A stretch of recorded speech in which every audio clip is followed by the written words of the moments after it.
అరుణాచలం. అరుణాచల శివయ్యని భక్తితో గిరి ప్రదక్షిణ చేసి దర్శించుకుంటే ఎలాంటి కోరికైనా తీరుస్తారు అని అంటారు. అసలు గిరి ప్రదక్షిణ ఏంటి? అరుణాచలంలో 8 అష్టలింగాలు ఉంటాయి. వాటిని ఎవరు ప్రతిష్ఠించారు? ప్రతి లింగానికి ఉన్న విశిష్టత ఏంటి? అసలు ఈ టోపీ అమ్మ ఎవరు? ఆమె కనపడితే అంత మంచిదా? అసలు మేము తనని చూసామా లేదా? దానితో పాటు నడవలేని వాళ్ళు ఉంటే గిరి ప్రదక్షిణ ఎలా చేయాలి? మల్లికార్జునమూర్తి ఆశ్రమానికి వెళ్ళగలిగామా లేదా? ఇవన్నీ తెలియాలంటే ఈ వీడియో ఎక్కడా స్కిప్ చేయకుండా కంప్లీట్గా చూసేయండి. కొత్తగా చూస్తున్న వాళ్ళు కొంచెం కన్ఫ్యూజ్ అవ్వచ్చు. అరుణాచలం అని గోవిందా అంటున్నారేంటి అని. సో బేసిక్గా మేము హైదరాబాద్ టు తిరుపతి అండ్ తిరుపతి నుంచి అరుణాచలం వెళ్తాం. ఆ ట్రావెలింగ్ అంతా ఎలా జరిగింది, దర్శనాలు ఎలా జరిగాయి తెలియాలంటే లాస్ట్లో వీడియో లింక్ ఇస్తాను, చెక్ చేయండి. ఇక మేము డిన్నర్ చేసి నైట్ అంతా ట్రావెల్ చేసి ఎర్లీ మార్నింగ్ 3 o'clock కల్లా అరుణాచలం రీచ్ అయ్యాం. ఇక్కడ విశిష్టత గిరి ప్రదక్షిణ. గిరి అంటే ఏంటి? కొండ. ఈ కొండ చుట్టూ ప్రదక్షిణ చేయడమే గిరి ప్రదక్షిణ. ఈ గిరి ప్రదక్షిణ చేస్తే సాక్షాత్తు శివయ్య చుట్టూ ప్రదక్షిణ చేసినట్టే అని అంటారు. ప్రదక్షిణ చేసేటప్పుడు మనకు అష్టలింగాలు దర్శనమిస్తాయి. దాంతోపాటు సూర్యలింగం, చంద్రలింగం అని కూడా ఉంటాయన్నమాట. వాటి విశిష్టత ఏంటి అనేది నేను ముందు వీడియోలో చెప్తాను. సో ఇక్కడైతే మేము రీచ్ అయిపోయాం. రీచ్ అయిపోయాక ఏమైందంటే రూమ్లో నేను, అత్తమ్మ, మామయ్య, పిల్లలు ఉన్నాము. నాగరాజ్ ఇంకా అన్నయ్య, వదిన వీళ్ళు ముగ్గురు నడుచుకుంటూ గిరి ప్రదక్షిణ చేస్తా అని స్టార్ట్ అయిపోయారనమాట. ఎర్లీ మార్నింగ్ 3:30-4 కల్లా స్టార్ట్ అయిపోయారు వాళ్ళు. వీళ్ళు ఫస్ట్ హోటల్ నుంచి గుడికి ఆటోలో వెళ్ళి అక్కడ దండం పెట్టుకొని అక్కడ నుంచి ప్రదక్షిణ అయితే స్టార్ట్ చేశారు. గుడి నుంచి చాలా దగ్గరలో ఉండే అష్టలింగాలలో ఒక లింగం వచ్చేసి ఇంద్రలింగం. ఈ లింగం వచ్చేసి అరుణాచలగిరికి ఉత్తరం వైపు ఉంటుంది అండ్ ఇది సాక్షాత్తు ఇంద్రుడే ప్రతిష్ఠించాడంట. అండ్ ఈ లింగాన్ని దర్శించుకుంటే దీర్ఘాయుష్షు కలుగుతుందని నమ్మకం. కాలి నడకని ప్రదక్షిణ చేయలేని వాళ్ళు కూడా ఉంటారు అండ్ చిన్నపిల్లలతో చేయలేము. ఇప్పుడు నా పరిస్థితి కూడా అంతే. అర్హ పాప ఉంది కాబట్టి నేను ఎవరికి అంత చిన్న బేబీని ఇచ్చి వెళ్ళలేను కాబట్టి సో ఇప్పటికైతే పోస్ట్పోన్, మళ్ళీ వచ్చినప్పుడు చేస్తానని మొక్కుకొని మేమైతే ఎలా చేసామంటే ఆటోలో చేసాం. సో వీళ్ళైతే ఈ ప్రదక్షిణ కంప్లీట్ చేసుకొని మా దగ్గరకు వచ్చి ఆటో తీసుకొని మళ్ళీ మాతో ప్రదక్షిణ చేశారనమాట. అది ఎలా అనేది అప్పుడు ప్రతి లింగాన్ని గురించి నేను ఎక్స్ప్లెయిన్ చేస్తాను. ఫస్ట్ అయితే ఇంద్రలింగం గురించి ఇందాక చూసాం కదా. సో అయితే ఇలా ప్రదక్షిణ చేసేటప్పుడు దారిలో చాలా యానిమల్స్ కూడా కనిపిస్తాయి, జింకలు అలాంటివి. గిరి ప్రదక్షిణ ఏ టైంలో చేస్తే బెటర్? సో బేసిక్గా గిరి ప్రదక్షిణ వచ్చేసి చెప్పులు లేకుండా చేస్తాం. ఈ ప్రదక్షిణ 14 kilometers చేయాలి. 14 kilometers వితౌట్ చెప్పులు ఎండలో చేస్తే మన కాళ్ళ పరిస్థితి అంతే. సో అందుకోసమని ఎండ రాకముందు స్టార్ట్ చేస్తే బెటర్. ఎర్లీ మార్నింగ్ 3కి స్టార్ట్ చేస్తే గట్టిగా ఎండ స్టార్ట్ అయ్యే ముందు మన ప్రదక్షిణ కంప్లీట్ అయిపోతుంది. అండ్ ఇక్కడ దారిలో వెళ్తుంటే ఒక ప్లేస్లో యారో ఉంటుందంట. యారో నుంచి చూస్తే మనకి ఇలా రాయి షేప్లో నందీశ్వరుడు కనిపిస్తాడు. కొండ మీద ఆ రాయి అచ్చం నందీశ్వరులాగే ఉంటారు. సో మీరు గిరి ప్రదక్షిణ చేసేటప్పుడు ఆ యారో ఎక్కడుందా కింద చూస్తూ వెళ్ళండి, మీకు కనిపిస్తుంది. అయితే మనం గిరి ప్రదక్షిణ చేసేటప్పుడు ఫుడ్ స్టాల్స్ కానీ వాటర్ కానీ అవైలబుల్గా ఉంటాయి అండ్ ఆల్సో టాయిలెట్స్ కూడా అవైలబుల్గా ఉంటాయి అన్నమాట. అయితే అందరూ మర్చిపోయే విషయం ఒకటి చెప్తాను. ప్రదక్షిణ 14 kilometers చేసేటప్పుడు మాట్లాడుకుంటూ అయ్యో అమ్మో అనుకుంటూ చేస్తాం. కరెక్టే, నొప్పులు ఉంటాయి, కరెక్టే. కానీ ప్రదక్షిణ చేసేటప్పుడు మనకుంటూ ఉండాల్సిన ఒకే ఒక ధ్యాస శివయ్య. శివయ్యని ఎంత తలుచుకుంటే ఆ శివయ్యకు మనం అంత దగ్గర అవుతామన్నమాట. అండ్ ఈ అరుణాచలంలో అడుగు పెట్టడానికి కూడా రాసిపెట్టి ఉండాలి అని అంటారు. యాగంటి కోటేశ్వరరావు గారు అరుణాచలం గురించి చాలా బాగా చెప్పారు. చిత్రగుప్తుడు ఎలా అంటారు ఇవన్నీ. వీలైతే నేను అది షార్ట్ పెడతాను, అక్కడ చెక్ చేయండి. సో మీరైతే ప్రదక్షిణ చేస్తే మాత్రం చాలా పవిత్రమైన మనసుతో చేయండి. చాలా వీలైనంత వరకు శివయ్యనియే తలుచుకుంటూ చేయండి. అయితే ఇక్కడ వీళ్ళైతే వీళ్ళ ప్రదక్షిణ కంప్లీట్ చేశారు. సో వీళ్ళు ఇక్కడ దండం పెట్టుకొని మళ్ళీ మా దగ్గరికి రూమ్ దగ్గరికి వచ్చి ఆటో తీసుకొని వచ్చారనమాట. మమ్మల్ని పిక్ చేసుకొని మళ్ళీ మాతో పాటు మళ్ళీ గిరి ప్రదక్షిణ, కాకపోతే ఈసారి ఆటోలో అనమాట. నాగరాజ్ మాత్రం ఒక్క ప్లేస్లో కూడా కూర్చోలేడంట. ముందు రోజే తిరుపతికి కొండ ఎక్కాడు, కూర్చోకుండా ఎక్కాను అని చెప్పాడు. మళ్ళీ ఇప్పుడు కూడా కూర్చోకుండా ప్రదక్షిణ చేస్తాను అనుకున్నాడు. అంటే ఆగిన ప్లేస్లో నిల్చొనే ఉన్నాడు కానీ కూర్చోలేదంట. అష్టలింగాలలో ఒక లింగం గురించి ఇందాకే చెప్పాను కదా, మిగతా లింగాల విశిష్టత ఏంటో మేము దర్శించుకునేటప్పుడు మీకు చూపించి చెప్తానమాట. అయితే ఈ అష్టలింగాలతో పాటు మనకు మోక్ష మార్గం అని ఉంటుంది, దాని విశిష్టత కూడా చెప్తాను. అయితే మేము ఆటోలో వెళ్ళడం వల్ల దిగి మోక్ష మార్గంలో వెళ్ళలేకపోయాం కానీ దాని ఇంపార్టెన్స్ చెప్తాను. వీడియో అసలు స్కిప్ చేయకండి. ఇక్కడ గిరి ప్రదక్షిణ ఎంత ఇంపార్టెంటో, ఎంత ఫేమస్సో టోపీ అమ్మ కూడా అంతే ఫేమస్. అసలు మనం గిరి ప్రదక్షిణ ఒకసారి చేయడానికి ఎంతో కష్టపడతాం. అలాంటి తను రోజు గిరి ప్రదక్షిణ చేస్తది. అంటే 14 కిలోమీటర్లు రోజు నడుస్తదంట. ఆమె కనిపిస్తే వాళ్ళ షాప్‌లో ఏదైనా ఫుడ్ ఇస్తే ఆమె స్వీకరిస్తే చాలు అనేవాళ్ళు చాలామందున్నారు. అయితే ఆ టోపీ అమ్మ కనిపిస్తదేమో అనుకున్నాం. కానీ అన్‌ఫార్చునేట్‌లీ మాకు కనపడలేదు. కానీ తనని చూడ్డానికి మాత్రం అచ్చం పిచ్చామలాగే పిచ్చి బట్టలు వేసుకొని నోట్లో నురుగ కారుతూ ఉంటదంట. మీకెవరికైనా కనిపిస్తే కామెంట్ చేయండి. సో, మేమైతే ఆటోలో ఎక్కేసి గిరి ప్రదక్షిణ స్టార్ట్ చేసాం. అగ్నిలింగం అగ్నిలింగం నుంచి స్టార్ట్ చేసాము ఆటోలో వచ్చినప్పుడు. అగ్నిలింగం విశిష్టత ఏంటంటే, ఈ అగ్నిలింగాన్ని సాక్షాత్తు అగ్నిదేవుడే ప్రతిష్ఠించాడు.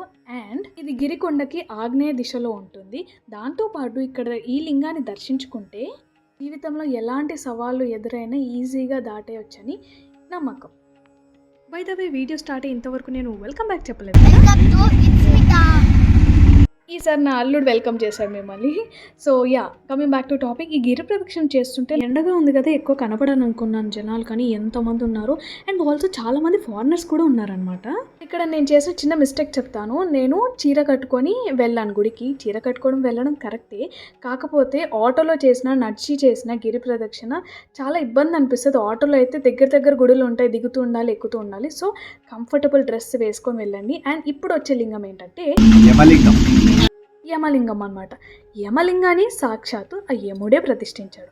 ఈ లింగాన్ని దర్శించుకుంటే దీర్ఘాయుష్తో పాటు ఆర్థిక ఇబ్బందులు ఉంటే తొలగుతాయని అక్కడి నమ్మకం. సో నెక్స్ట్ వచ్చే లింగం ఏంటో చెప్తాను. నైరుతి లింగాన్ని ప్రతిష్ఠించింది నైరుతి లింగాన్ని దర్శించుకుంటే చెడు ప్రభావాల నుంచి బయటకు రావచ్చని నమ్మకం. అయితే అష్టలింగాలు కాకుండా మనకు సూర్యలింగం, చంద్రలింగం అని కూడా కనిపిస్తారు. సో ఈ గుడి వచ్చేసి సూర్యలింగాన్ని, ఇక్కడ లింగం దగ్గర దీపం ఉంటే చాలా యూనిక్గా ఉంటుంది ఆ కాన్సెప్ట్. అండ్ ఇది వచ్చేసి వరుణ లింగాన్ని ప్రతిష్ఠించింది వరుణ దేవుడు. ఈ లింగాన్ని దర్శించుకుంటే నీటి సంబంధిత ఆరోగ్య సమస్యలు ఏముంటే తొలగుతాయని నమ్మకం. అసలు ఇంత చిన్న పిల్లని పట్టుకొని ట్రావెలింగ్ చేయడం ఎంత కష్టం అవుతుందో అనుకున్నా, కానీ అర్హ అస్సలు ఇబ్బంది పెట్టలేదు. అక్కడ తిరుపతిలో వాళ్ళు పెట్టలేదు, అండ్ ఇక్కడ అరుణాచలంలో కూడా పెట్టలేదు అనమాట. గుడి వచ్చేసి అరుణాచలంలో ఉన్న ఓల్డెస్ట్ టెంపుల్. అంటే ఇప్పుడు వెళ్ళే గుడి కన్నా ఫస్ట్ ఉన్న గుడి అంటే ఇదే అంట.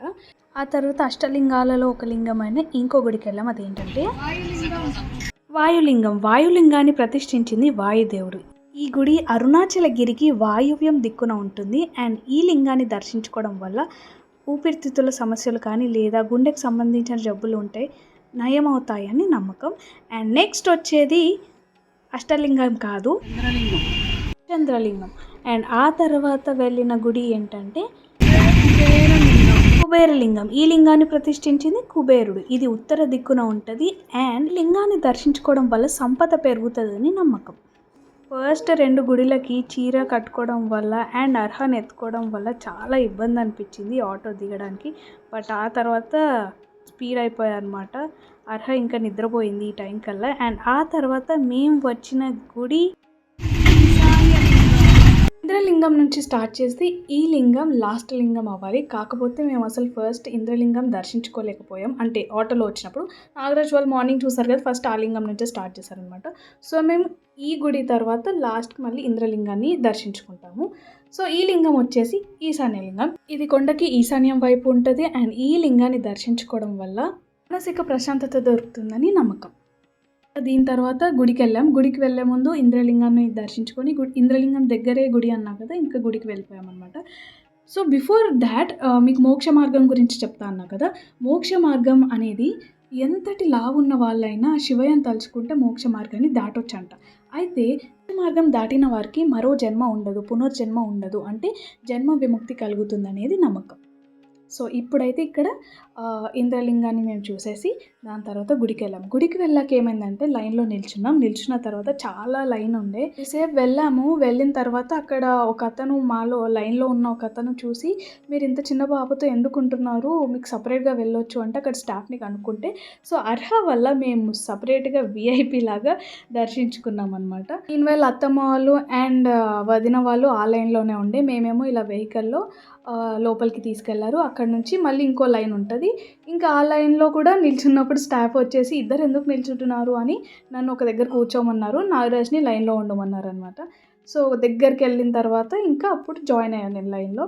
సో ఈ గ్యాప్లో అర్హకి ఎంతమంది ఫ్రెండ్స్ అయ్యారో అండ్ మా దర్శనం కూడా చాలా ఈజీ అయిపోయింది. లోపలికెళ్ళాక ఏమైందంటే అర్హన్ చూసి చిన్న పాప అనేసి కరెక్ట్ శివుడి ఎంట్రన్స్ ఎదురుగుండా పంపించారనమాట. దర్శనం అయితే చాలా బాగా అయింది. అండ్ అర్హ పాప వల్ల మాకు చాలా ఈజీగా అయిందని చెప్పొచ్చు. నాగరాజ్‌కి ఒక మంచి మెమరబుల్ మూమెంట్ ఏంటంటే నాగరాజ్ బీటెక్ ఫ్రెండ్ ఇక్కడ కనిపించాడు. నాగరాజ్‌కి వాళ్ళ ఫ్రెండ్స్ అంటే చాలా ఇష్టం. So he was so happy. అతనే అనమాట. సో ఇంకా అక్కడ వాళ్ళ ఫ్రెండ్‌తో కొద్దిసేపు టైమ్ స్పెండ్ చేశాము. అండ్ ఆ తర్వాత అతను వెళ్ళిపోయాక మేము ఇంకా అత్తమ్మ వాళ్ళ కోసం, అన్నయ్య వాళ్ళ కోసం గుడిలోనే చాలాసేపు వెయిట్ చేసాం. బికాజ్ రూమ్ కీస్ వచ్చేసి మామయ్య దగ్గర ఉండిపోయాయి. చాలాసేపు ఇంకా గుడిలో కూర్చున్నాము. అండ్ ఇక్కడ ఒక చెట్టు ఉంటుంది. ఆ చెట్టు మీద బల్లీలు ఉంటాయన్నమాట. అవి సేమ్ చెట్టు కలర్లో ఉండిపోతాయి. అసలు దూరం నుంచి కనపడవు. చాలా కీన్గా చూడాలి. సో ఆ బల్లీలు వచ్చేసి కొంతమంది శివపార్వతులు అంటారు, కొంతమంది వచ్చేసి మునిలు అని అంటారు అనమాట. కనుక అరుణాచలం వెళ్తే ఈసారి ఆ చెట్టును దర్శించుకోవడం మర్చిపోకండి. And I hope you like the video. మొత్తానికి చాలా సేపటి తర్వాత వీళ్ళు ఆ లైన్లో శివయ్యని దర్శించుకొని వచ్చారు. చాలా కష్టపడ్డారు వీళ్ళైతే. అలా మా అరుణాచలం ట్రిప్ కంప్లీట్ అయింది. అండ్ ఆ తర్వాత ఇంకా గుడి నుంచి బయటికి వెళ్ళి లంచ్ చేసి మేమైతే ఇంటికి స్టార్ట్ అయిపోయాం. ఇంటికి వెళ్ళే ముందు యాక్చువల్గా మేము మల్లికార్జునమూర్తి ఆశ్రమంకి వెళ్ళి అక్కడ ఎలా ఉంటుంది ఆ ఎక్స్పీరియన్స్ అంతా షేర్ చేసుకుందాం అనుకున్నాం. కాకపోతే టైం లేదు. అండ్ నెక్స్ట్ డే మళ్ళీ ఆఫీస్లో ఇవన్నీ స్టార్ట్. అండ్ ఆల్సో అసలు ఓపిక లేదనమాట. ఇంకా మేమైతే హైదరాబాద్కి రిటర్న్ అయిపోయాము. హైదరాబాద్కి రిటర్న్ అయ్యాక బస్లో అందరూ చాలా ఇంతో అంతో బస్సు ఎక్కాక కొంచెం యాక్టివ్ అయ్యారు. బట్ వితిన్ ఒక 1 అవర్లోనే ఆల్మోస్ట్ అన్ని వికెట్స్ అవుట్ అనమాట. అంత అలసిపోయాము. So that was our journey Hyderabad to Tirupati, Tirupati to Arunachalam. ఈ 3 పార్ట్స్ ఎలా అనిపించాయో డెఫినెట్గా కమెంట్ చేయండి. అండ్ ఈ వీడియోలో ఏమైనా ఇన్ఫర్మేషన్ మీకు యూజ్ అవుతుందంటే please to like, comment, share and subscribe to it's Smitha. Tata, bye bye, see you in another video.